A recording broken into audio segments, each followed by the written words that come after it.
அன்னை பராசக்தி துர்கை, காளி, அம்பிகை, சாமுண்டி, திரிபுர சுந்தரி என பல வடிவங்களில் பக்தர்களால் வழிபடப்படுகிறாள். துல்ஜாபூர், பெரியபாளையம் ஆகிய ஊர்களிலுள்ள இரு பவானி அம்மன்களுக்கும் பல ஒற்றுமைகள் காணப்படுகின்றன. அவ்வகையில் பராசக்தியின் அவதாரமான பவானி தேவியாக எழுந்தருளி பக்தர்களுக்கு அருள் பாலித்துக் கொண்டிருக்கும் அம்பிகை உறையும் துல்ஜா பவானி கோயில் மகாராஷ்டிராவின் தாராஷிவ் மாவட்டத்தில் துல்ஜாபூர் என்ற இடத்தில் அமைந்துள்ளது. ஸ்ரீ துல்ஜாபவானி கோயில் 51 சக்தி பீடங்களில் ஒன்றாகும். பராசக்தி துர்க்கையின் வடிவங்களில் ஒன்றாக கருதப்படும் இவள் மகிஷாசுரனை கொன்று தன் பக்தர்களுக்கு அருள் பாலிக்கும் தாய் தெய்வமாகவும் போற்றப்படுகிறாள். பல குடும்பங்களுக்கு, குறிப்பாக போர்வீரர் குலத்தைச் சேர்ந்தவர்களுக்கு அவள் குலதெய்வமாக போற்றப்படுகிறாள்.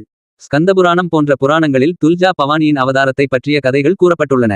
கர்த்தம் என்று அழைக்கப்படும் ஒரு முனிவரை பற்றியதாகும். அவர் இறந்த பிறகு அவரது மனைவி அனுபூதி மந்தாக்கனி ஆற்றின் கரையில் தவமிருந்து தனது குழந்தையை காக்கும்படி பவானி தேவியிடம் வேண்டலானாள்.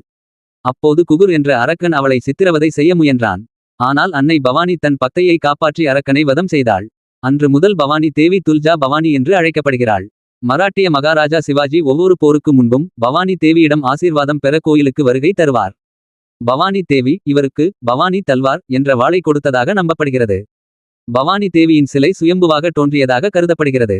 கருங்கல்லால் ஆன இந்த சிலை 3 அடி உயரம் கொண்டது. 8 கரங்களையுடைய மகிஷாசுரமர்த்தினி ஒரு சிம்மாசனத்தில் அமர்ந்த நிலையில் 8 கைகளிலும் ஆயுதங்களை ஏந்தியவாறு காட்சியளிக்கிறாள். துல்ஜாபவானியின் வலது பாதம் மகிஷன் என்ற அசுரனின் மீதும் இடது பாதம் தரையிலும் காணப்படுகிறது. ஸ்ரீராமர் சீதையை தேடியபோது இங்கு வந்து ஸ்ரீ துல்ஜா பவானியின் ஆசீர்வாதங்களை பெற்றாராம். பாண்டவர்களின் தலைவரான யுதிஷ்டிரர் மகாபாரத போருக்கு முன்னர் ஸ்ரீ துல்ஜா பவானியின் ஆசீர்வாதங்களை பெற்றதாக நம்பப்படுகிறது. ஸ்ரீ துல்ஜாபவானி தேவியின் நகரும் கருவறை சிலையே ஒரு பல்லக்கில் வைக்கப்பட்டு கோயிலைச் சுற்றி ஊர்வலமாக எடுத்துச் செல்லப்படுகிறது.